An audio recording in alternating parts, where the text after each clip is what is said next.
And we are on this series called RSVP, okay? Sino dito familiar sa RSVP? RSVP, common yan sa mga invitation, common yan sa mga invites, whether wedding, birthday, tapos may RSVP sa huli. Okay, anybody here familiar sa RSVP? Okay, mga kaibigan ko marunong mag-Frances, mga mademoiselle, bonjour. Okay, marunong din yung iba, pag nagbabayad, recibo ko. Okay, so, this is a French word, kasi mga French, they're known for their etiquette. Okay, so when they give out invitations, may RSVP yan sa huli. Okay, yung RSVP actually is an acronym for French words. Anybody knows? Okay, ito. Sige, hindi natin alam paano i-pronounce to. Okay, some pronounce this, répondez s'il vous plaît. Okay, in short, RSVP. Okay? Mas madaling i-pronounce pag RSVP. Pero pag nakatanggap tayo na merong RSVP sa invitation, in short, that means please respond. Okay? It speaks of an invitation, there's an invitation, and there's an appropriate response. So, sa mga French, customary na pagka nakatanggap ka ng RSVP, there are several ways to respond. Una-una, dapat pupunta ka kasi in-invite ka and it's important. And you attend. Okay? And then you enjoy the celebration, whatever that is. Yung pangalawa naman, yung iba, they say yes, they'll attend, but they won't show up. So, mangyayari, they miss out on the event, and then yung nag-i-invite, syempre, madi-discourage kasi naghanda yan, nag-prepare yan sa pagdating mo, baka next time, hindi ka na i-invite. Okay? So, merong iba naman, yung pangatlo, in-invite, tapos sabi nila, hindi sila pupunta, pero biglang sisipot. Okay, so mga gate crashers na yon, okay? Bigla na lang, so baka mangyari yan, wala kang upuan, wala kang pagkain, di ba? So, kasi importante yan sa pagpe-prepare nila. Tapos yung pang-apat na response is, hindi ka invited, tapos hindi ka pa sisipot. Hindi, in-invite ka, sa person namin hindi ka pupunta, tapos hindi ka nga pumunta. So next time, malamang-lamang talaga, hindi ka na may invite niyan. Okay, so now as we go through this series, we are going to look at how Christmas is actually God's invitation to us. Okay? It's an invitation for us to believe. Everybody say believe. Okay, yun yung topic natin ngayong hapon. And then God's invitation for us to celebrate. Everybody say celebrate. Okay, sa Thursday po yan pag-uusapan, sa 20. Okay, so kung may mga kilala kayo na natatakot mag-end of the world sa 21, pwede nyo sabihin, mag-service muna sila. Okay, 6:30 p.m. sa center. Para at least ready na sila. Kung hindi pa sila sure. Sa Astoria, no? 6:30. And then next Sunday, we'll talk about worship. Okay, so next Sunday, meron po tayong dalawang service, 8:30 and 10:30 sa Astoria lang. Okay? And then on the 30th, ganun din for our year-end celebration, 8:30 and 10:30. Okay? Tapos starting next year, magkakaroon na tayo ng bagong schedule. I-maintain natin yung 8:30 tsaka 10:30. Pero the good news is, magkakaroon pa rin sa hapon by next year, yung 3:30. Okay? So, encourage lang natin yung umaattend ng 5 tsaka 6:30 na umattend sa mas maagang service. And this is also for the convenience and of the volunteers. Kasi hirap napapagod with several services. Mas maganda doon sa Astoria kasi mas malamig, may free parking, may elevator. Para sa mga dito nag-exercise kayo every Sunday afternoon kasi umakit kayo ng third floor. Okay, tapos pawis na pawis pa. Okay, so that will be our topic. So, we'll start by talking about God's invitation for us to believe. Everybody ready for the word? Okay, great. Turn your Bibles to Matthew chapter 1. Babasahin natin verse 18 to 25. And this is a story of the first Christmas and how Joseph was given the invitation to believe. And mamaya titingnan din natin of how Mary was being invited by God to believe. So, can we just all stand in respect to the reading of God's Word? At if you have NIV Bibles or reading from the screen, basahin po natin beginning with verse 18 all the way to verse 25. It says here, "This is how the birth of Jesus Christ came about. His mother Mary was pledged to be married to Joseph, but before they came together, she was found to be with child through the Holy Spirit. Because Joseph, her husband, was a righteous man and didn't want to expose her to public disgrace, he had in mind to divorce her quietly. But after he had considered this, an angel of the Lord appeared to him in a dream and said, 'Joseph, son of David, do not be afraid to take Mary home as your wife, because what is conceived in her is from the Holy Spirit. She will give birth to a son, and you are to give him the name Jesus.'" And if you go to the footnote, it says here that Jesus is the Greek form of Joshua, which means the Lord saves, because he will save his people from their sins. All this took place to fulfill what the Lord had said through the prophet, "The virgin will be with child and will give birth to a son, and they will call him Emmanuel." May footnote din dyan, Isaiah 7 verse 14, which means God with us. When Joseph woke out, he did what the angel of the Lord had commanded him and took Mary home as his wife. But he had no union with her until she gave birth to a son, and he gave him the name Jesus. Let's pray. Lord, thank you for your word. I pray that you will speak to each and every one of us. Lord, that not just today, but for the rest of our lives, we will learn to believe and put our trust in you. Just like Mary and Joseph, may we always respond in faith and obedience to who you are and your plans and your purposes for us. Commit to you this time. In Jesus' name we pray. Amen. Amen. You may take your seats. Okay, so ngayon ang topic natin is belief. Now, if you were my age, sino dito between 30 to 40 years old? Raise your hand. 30 to 40. Iba ayaw makapaniwala. Between 30 to 40 lang si Pastor Richie. Okay. Sino 40 below? Or siguro mga older than 40. Familiar din siguro tayo pag the word believe, siguro nakikita nyo to before. Okay. Please believe it or not. Nauso yan, may mga museum pa sa Manila niyan, tsaka sa ibang lugar. And what they do is they feature bizarre, weird, unbelievable things about people or stuff. Meron dyan, kayang maglagay ng ilang billiard ball sa bibig niya. Okay, record break. Meron dyan, kaya niya ipasok yung daliri niya sa ilong niya, tapos lalabas dito sa mata, yung dulo. Okay, parang believe it or not talaga, no? Meron dyan yung umiinom ng gata sa ilong, tapos patatalsikin sa mata, sa tear duct. Okay, so may mga ganun. And when you see these things, para talagang mapapa-believe it or not ka, no? Either you believe it or sa Tagalog, mapapa-believe it. Okay? Believe ako sa iyo. Believe ako dyan. Okay? Now, if you are younger, 30 younger, raise your hands dito, mga 30 younger. Okay? 30 younger, between 20 to 30. Okay? Sige. May the Lord forgive those who are not telling the truth. Siguro familiar tayo dito. Okay? Sa mga magic. Nauso yung mga magicians lately, di ba? And isa dyan sa mga kilala, si Chris Angel. And title niya, Believe. No? Pero kung titingnan niyo yung gitna, naka-bold dyan, lie. Kasi yung mga magicians talagang, they can make you believe something that is not true.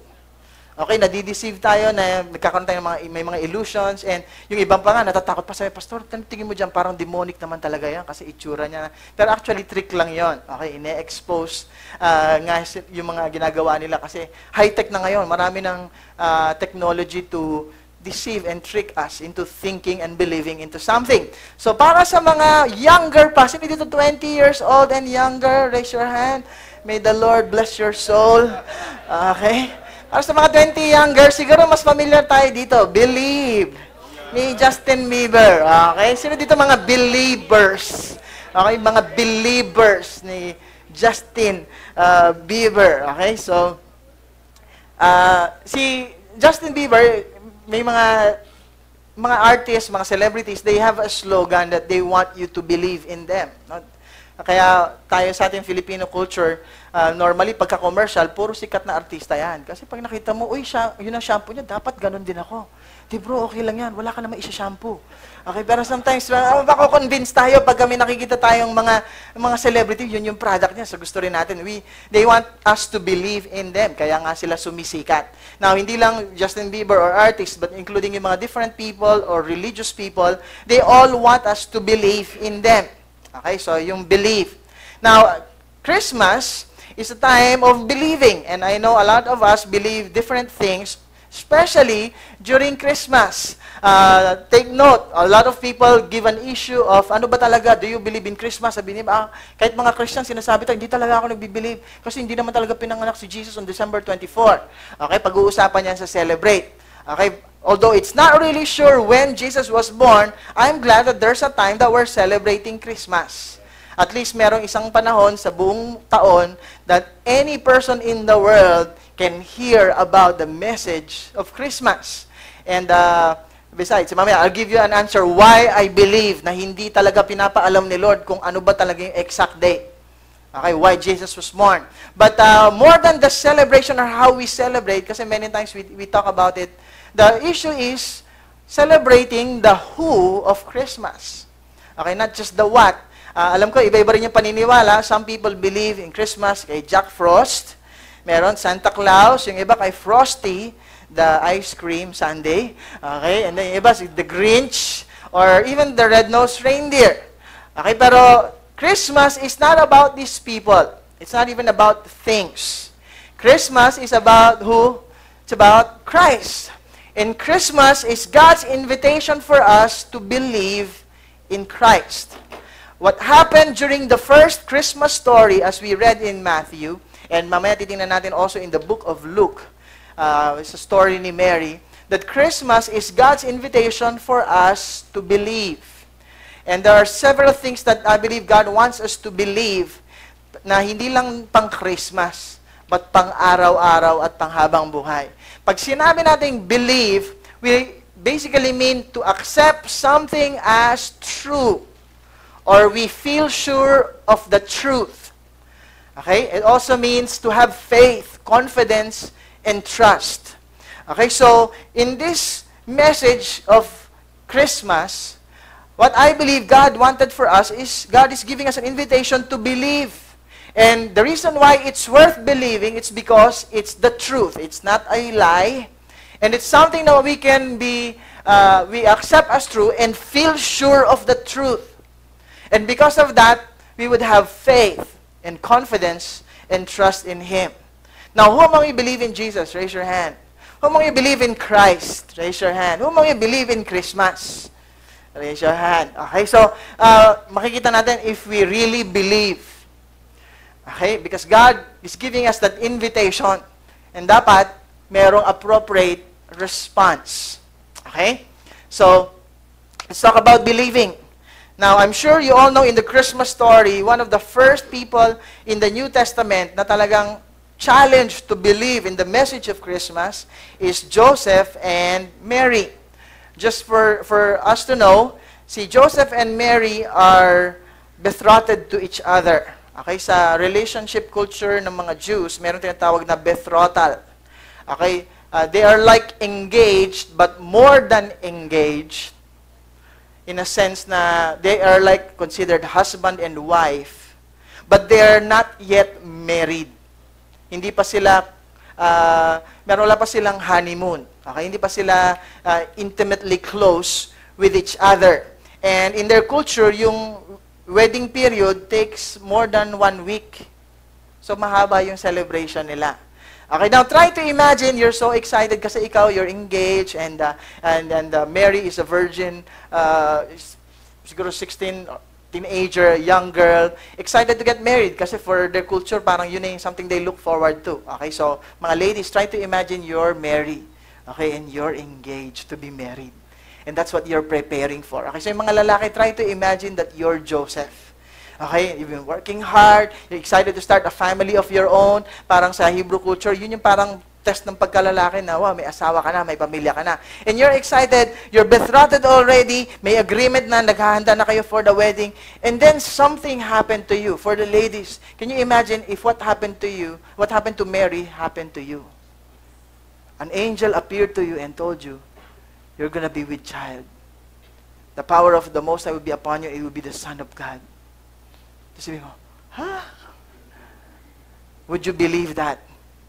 Ano yung magiging response mo? Sama ba siguro nag-iisip na, nako, paano ko to sasabihin sa 3 P eh? First, parents. Ano sabihin nila? Pa, ma, ipagtatapat ako sa inyo bago kami ikasal. Buntis po ako. Ha? Kanino? Di ba? Siguro, isipin mo, ano sabihin ng mga peers mo?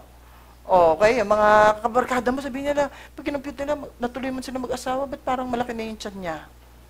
Yung pangatlo, isipin mo ano sabihin ng fiancé mo. Okay, fiancé mo, ano sabihin niya? Pag nilapitan ko siya. And yun nga, sinabi niya. So, would you believe something like that? And for the guys, try to imagine you're Joseph. You're excited, engaged ka na, you're about to get married, you've been preparing for this, tapos biglang lalapit sa yung fiancé mo, sweetheart, babe, may sasabihin ako sa'yo. Di ba naghanap ko ng asawa? Guess what? May bonus pa. May baby na. Kanina yan. Imagine mo sabihin, galing kay God. I mean, how would you respond?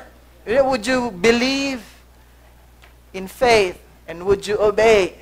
Of course, Joseph wanted to divorce her secretly. Kasi nga,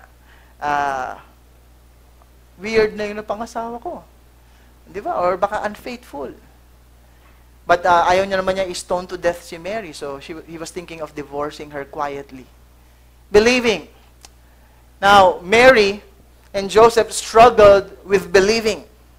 We don't know how long or how soon, but at least even with the doubts and with the struggles that they had believing, they continued to be in faith and to obey. And nakita natin yun because the Christmas story happened.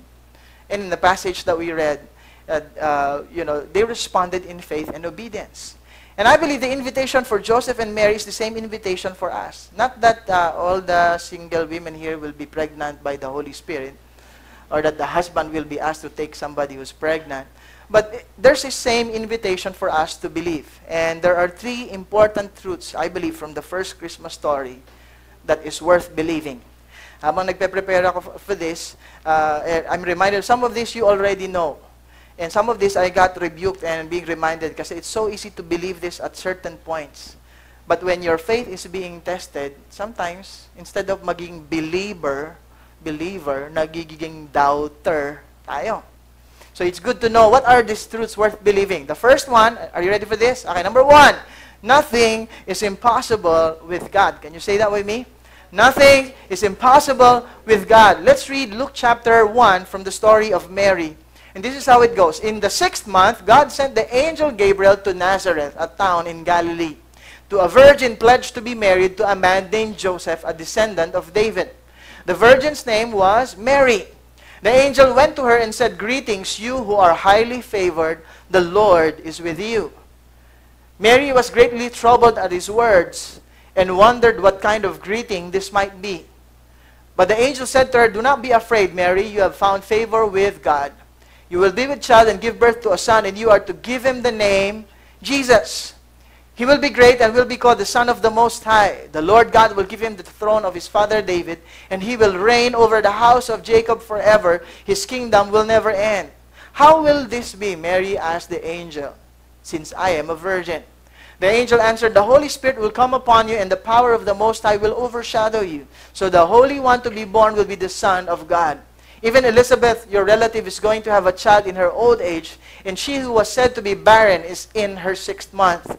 For nothing is impossible with God." Verse 38, "I am the Lord's servant," Mary answered. "May it be to me as you have said." Then the angel left her. Okay? Christmas is an invitation for us to believe that nothing is impossible with God. In the story of Mary, diba, an angel appeared to her. Now, I want you to know that between Malachi, the last book of the Old Testament, and Matthew, Mark, Luke, and John, the story of the New Testament, meron tinatawag na 400 silent years. Bakit siya tinawag na 400 silent years? Kasi walang prophets, walang visions or angelic visitations, and the whole nation of Israel felt like God was nowhere in sight. So pagka magkaroon ka pa lang ng angelic visitation, siguro ikaw na magugulat. To have an angel visit you, baka ikaw mismo mag-isip, totoo kaya, baka nananaginip lang ako, baka nasobran lang ako ng kape, di ba? Or whatever. And kaya kinabahan si Mary. Sinabihan sa kanya, well, greetings, di ba? You are highly favored, the Lord is with you. Ano to? Anong klaseng greeting to? Okay? Kinabahan siya bigla. And then the angel explained to her what's going to happen. You're going to be with child. And you're going to name him Jesus. And simple lang yung sagot ni Mary. How can this be since I am a virgin? Mary wasn't thinking of,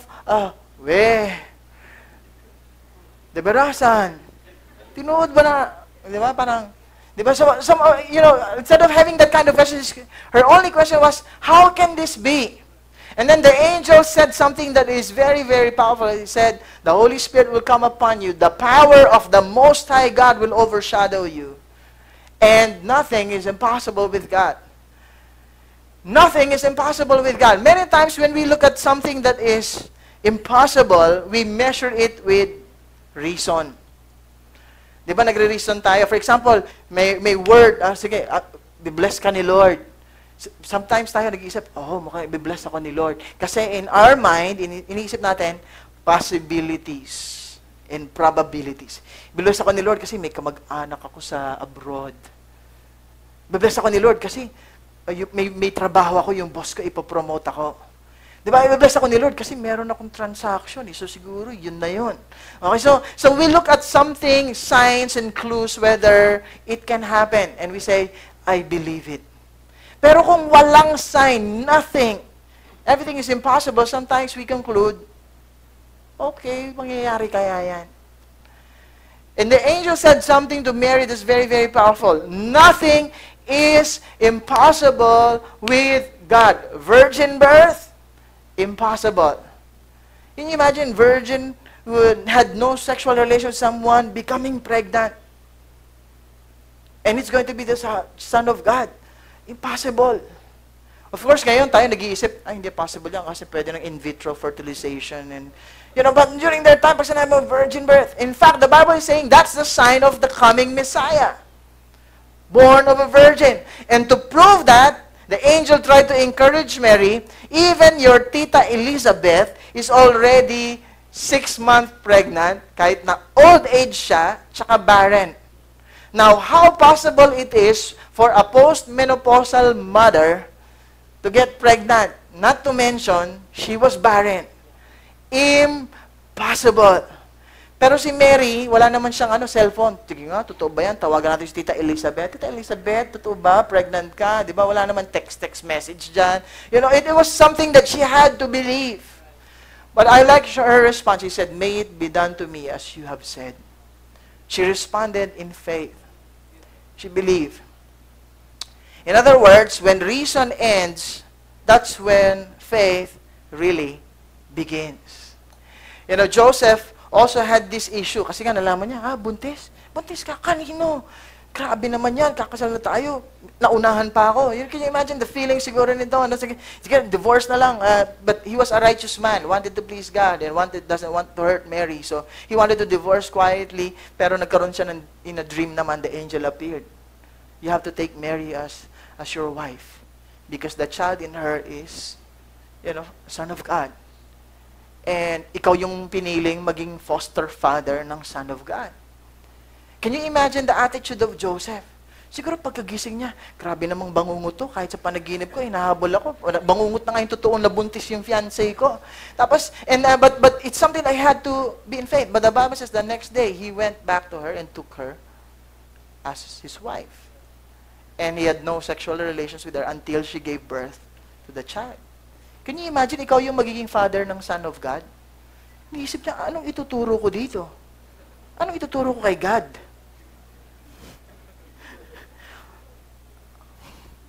Paano ko palalakihin to? Paano ko i-discipline to? Baka ako i-discipline na itong God who came in the flesh. And it's something that was impossible. And I guess the message for us is, who among you believe in Christmas? Who among you believe in Jesus? If you believe in Jesus, the virgin birth, that Jesus is indeed the Son of God that came in the flesh and dwelt among us, then we must believe that with God, nothing is impossible. Kung pwede ka ang virgin birth, kung pwede kang magkaanak ang isang postmenopausal barren woman, then nothing is impossible with God. Pastor, possible ba ito? Napagalingin ako ni Lord. May sakit ako, hindi nila alam kung anong sakit ko. Tinry na lahat ng gamot, parang wala pa yatang gamot na discover. Is it possible for God to heal me? Yes. Let's ask all the people in the Bible that was healed in the Old Testament. Leper, dead raised to life. Isama natin mga hinil ni Jesus. Siguro kausapin natin si Mary and si Joseph. Posible bang pagalingin ako ni Lord? I'm sure they will say one thing with all the angels, nothing is impossible with God. Siguro sabihin natin, possible ba ito na ibabless ako ni Lord? Wala akong trabaho. Or yung trabaho ko, hindi okay yung boss ko. Paano kami magiging prosperous, successful? Possible ba yun? Tanong natin si Joseph. Joseph who was in prison and in one day became next to Pharaoh. Nothing is impossible with God. Dami kong problema ngayon. Can God rescue me out of this situation? Tanong natin kay Moses, whom God used to rescue a whole nation from 400 years of slavery in Egypt and led them through the wilderness with many miracles, and through Joshua until they possessed the promised land. Nothing is impossible with God. So kung magtitingin tayo, ano ito yung mga, ito, posible to. Okay. Ito mga, imposible to. Para kay God, yung category natin ng posible at imposible, iisa lang. In fact, isa lang yung sinabi sa Bible na impossible for God. That is, it is impossible for God to lie. Imposibleng magsinungaling si Lord. Kaya pag may sinabi si God, we better believe it because nothing is impossible with God. Pero hindi naman to yung weird na kahit ano na lang impossible. Talaga, Pastor, nothing is impossible with God. Sige nga, mag-pray ka na mag-snow sa Philippines. Or yung araw sumikat ng gabi. Okay, that's not what we're talking about. What we're talking about here when the angel spoke this to Mary is that if God promises you something, you better believe it, even if it's impossible. Because with God, nothing is impossible. And this is something that we should believe not just during Christmas. Dapat araw-araw. Kasi it's so easy to believe when things are doing well. Pero pagka parang tingin mo, parang imposible naman to. Nothing is impossible with God. Posible ba na yung Pilipinas from being one of the most corrupt nations to become one of the first world countries? It's possible. Nangyayari na yun. Di ba? Possible na ang nation natin from a borrowing nation to a lending nation. Nothing is impossible with God. It's happening now. Titingnan natin yung Zamboanga. Posible ba na ma-change yung reputasyon ng Zamboanga from a city known for this and that to a city that will be prosperous and successful and peaceful and instead of yung mga taga Zamboanga lalabas ng ibang lugar na lang kasi natatakot sa Zamboanga, but people will start going here because they want to invest here and stay here and live here because of its peace. Nothing is impossible with God. And this is something that's challenging us as a people. Kung Kristiyano ka and you believe in Jesus who was born on a Christmas Eve, then one of the ways that we show if we truly believe in Him is we trust Him and we are confident in Him. Because with Him, nothing is impossible. When the church started here 14 years ago, wow, ilan lang kami, but we're believing. Mga ushers noon, naka-necktie pa. Long sleeves, kasi someday we're gonna have hundreds and even thousands of people coming to the service. Sasampu lang kami. Worship talaga, as in, feel mo sila. Someday it's gonna happen, and now we're hundreds already. And possible ba na mga puro estudyante naman na ministry natin, that God will provide? Possible. And ngayon, ito naman, may center tayo. Possible. And now we're believing God for more. Instead of leasing a place, now we're believing God for our own property.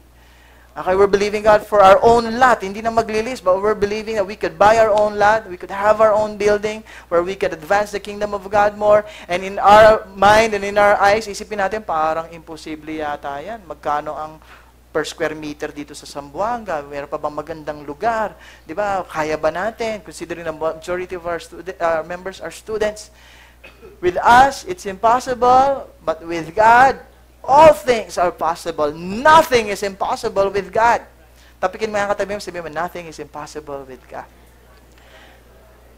Pag may promise si Lord sa'yo, you better believe it. Don't give up. Don't lose hope.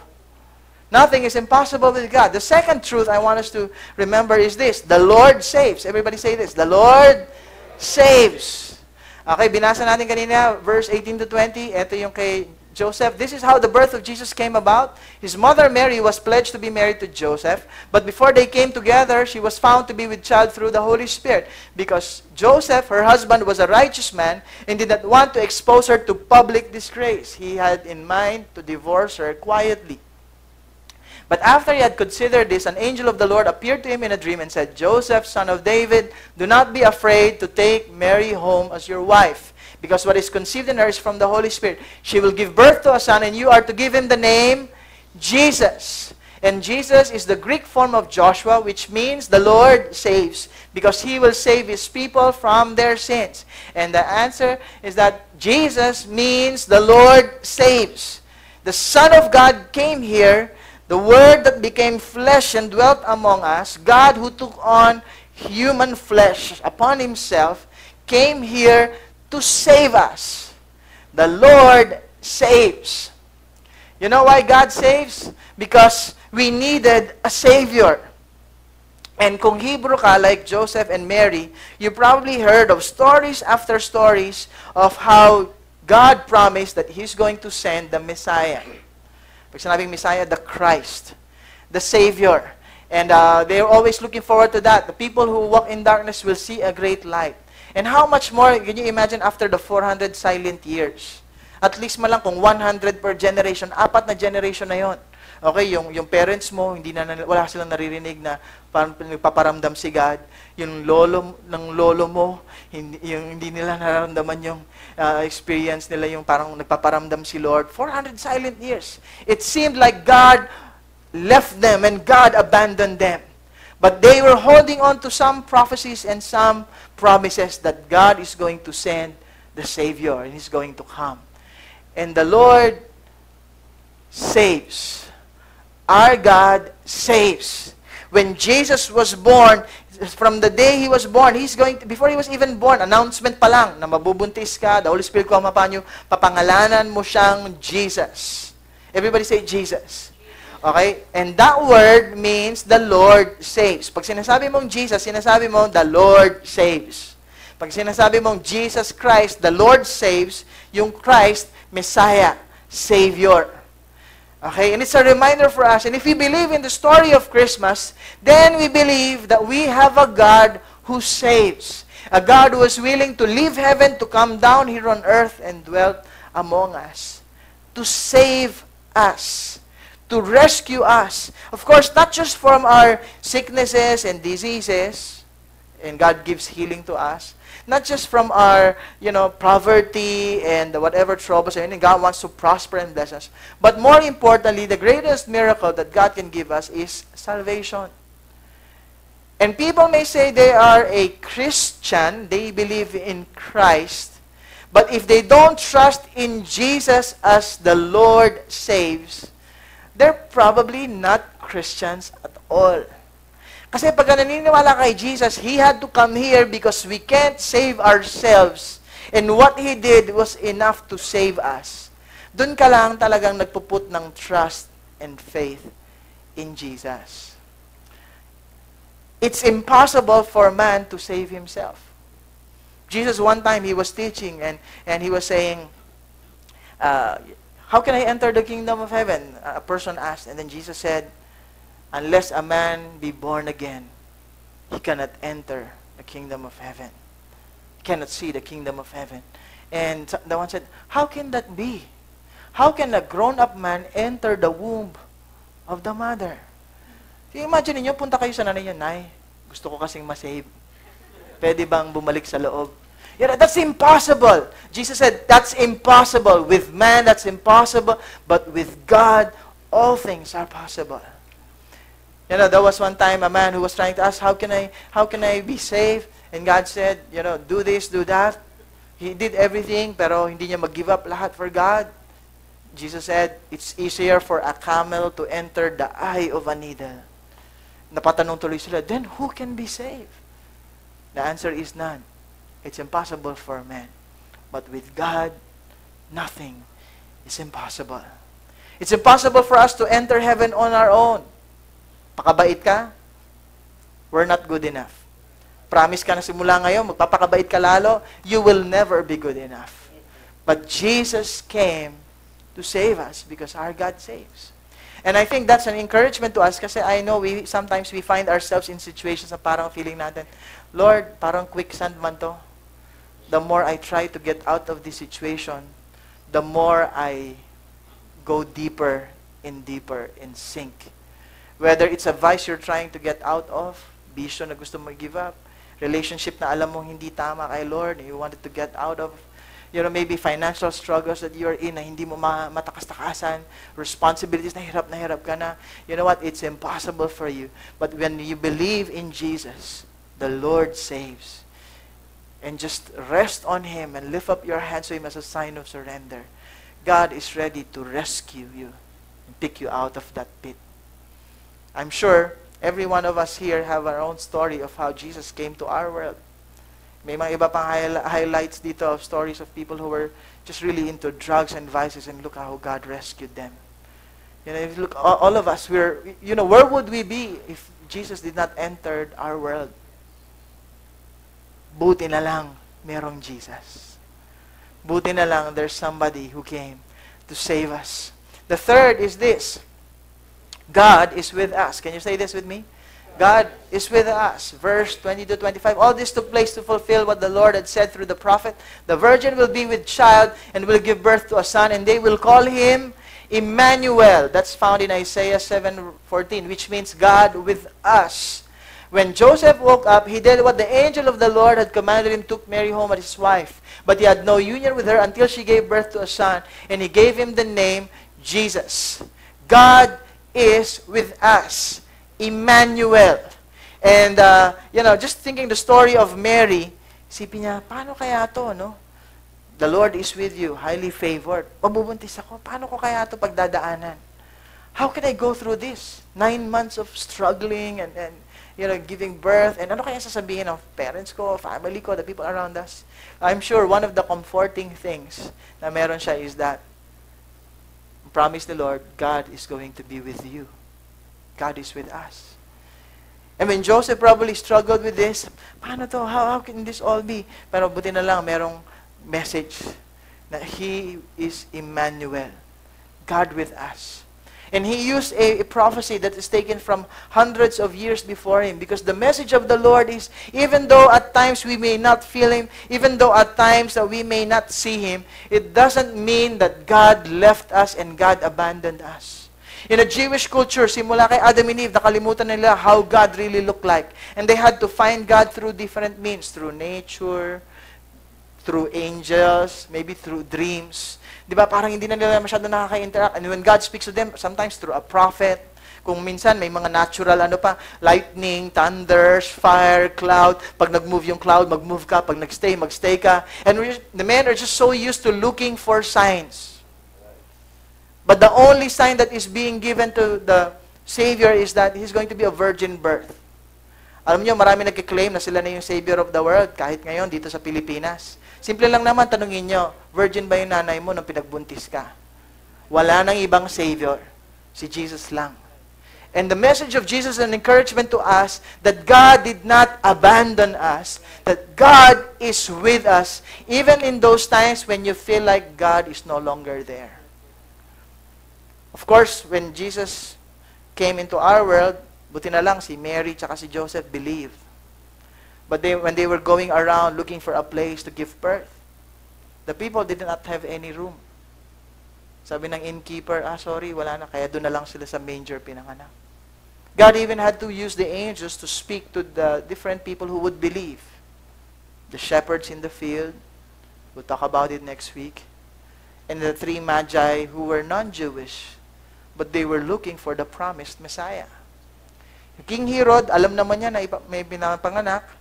Yung mga religious leaders of their day, tinanong ni Herod, totoo ba na ganyan, etc. They also know the prophecies, but they never took the time to see if it's really true. Hindi nila tingnan. They were ignorant of the fact that God was already with us. You know, I like the story of, si Arya is a 2-year-old girl, daughter of one of our members sa Vietnam church, Malaysian, si Paul. Paul married to a Vietnamese, and they're staying in our church now in Vietnam. And yung anak niya, 2-year-old, when we arrived here from the mission trip, nag-post siya sa Facebook. And the story was, in the middle of the night, his daughter woke up, knocked at the door ng parents, and then pagbukas, yes, Arya, what happened? Siguro baka nagising, gusto mag-CR, gusto kumain. And then, gumanon lang yung daughter niya, our God is here. And then she went back to the bed and slept. And it struck the parents. Kasi kung mo i-hear, pagka sinabing, our God is here sa house, you will act differently. Our God is here, what do you mean? Diba? And sometimes we miss out the presence of God because we are so consumed with many things. A lot of people are busy with Christmas, celebrating Christmas, whether may lechon ba, may mansanas ba, o aratilis na lang. Diba? Or meron makumpleto ba yung mga 12 rounds of fruit na meron tayong pang celebrate, may exchange gift ba, may costume ba, may Christmas tree ba, may lights ba. But Christmas is not about that. Christmas is believing in Jesus Christ. And if there's no Christ, there's no Christmas. Yung Christmas, tanggalin mo pa si Christ, mas na lang. Walang meaning, walang significance. You may celebrate Christmas if you don't believe in Jesus, that God is with us.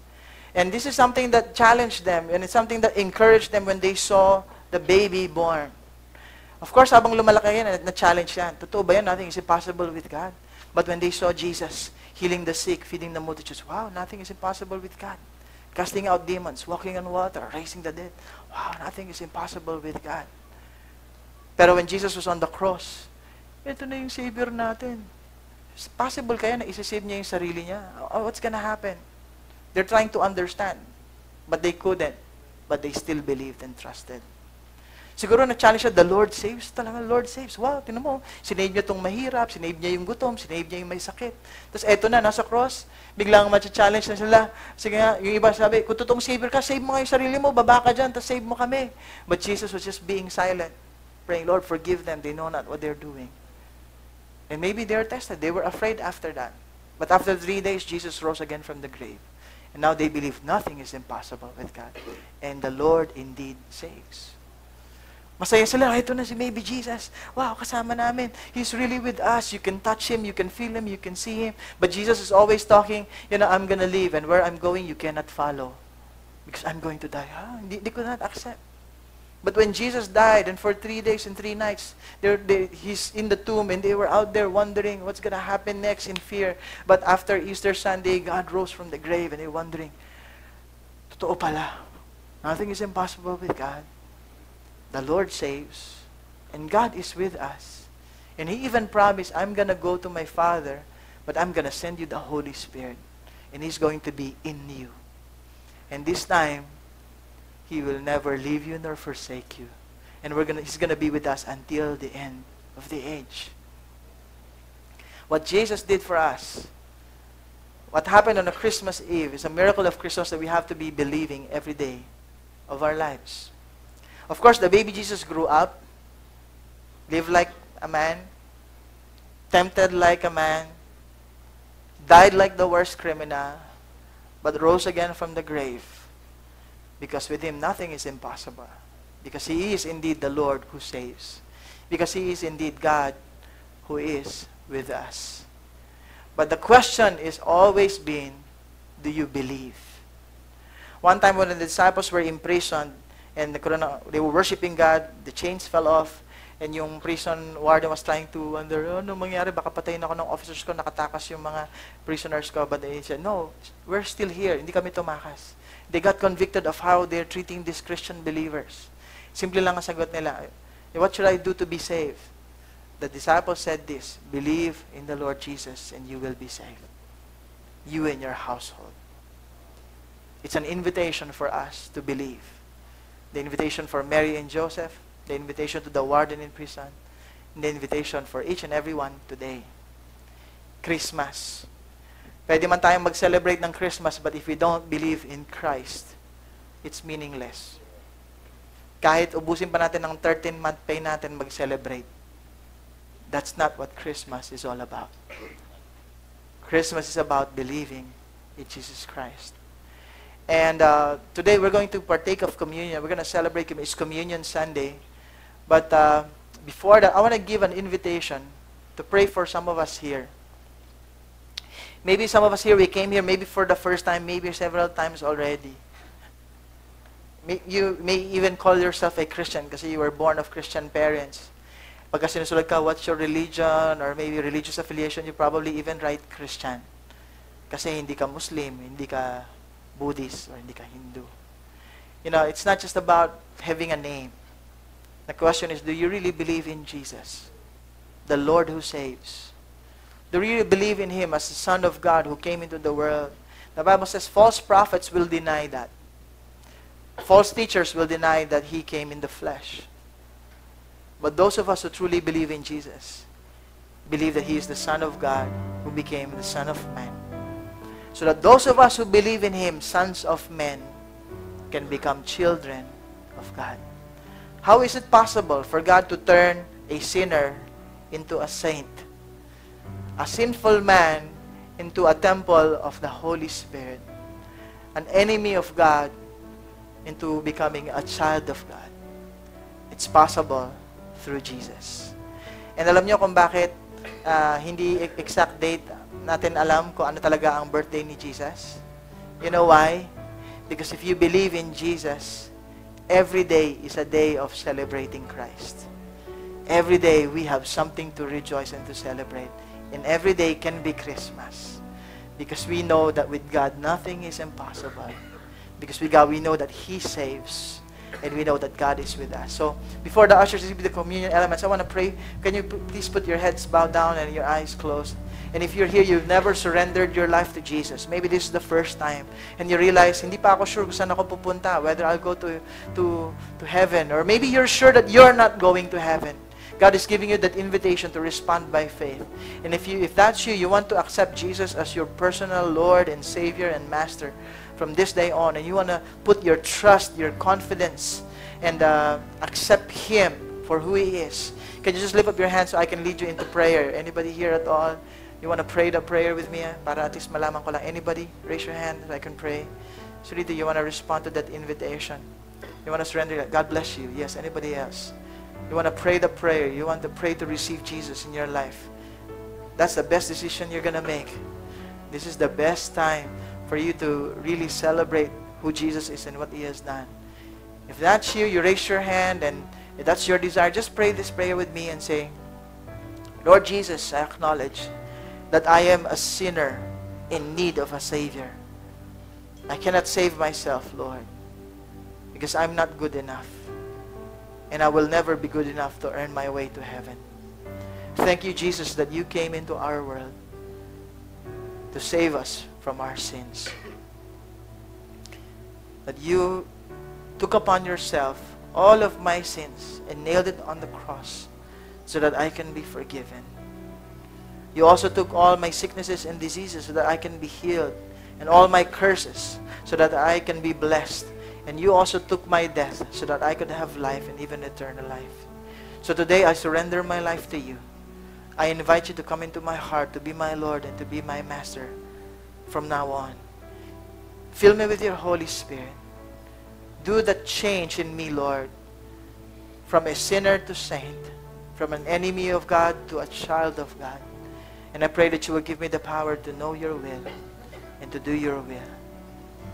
Lord, I believe. From now on, Lord, I choose to live by faith for the rest of my life by putting my trust in you. Thank you, Jesus.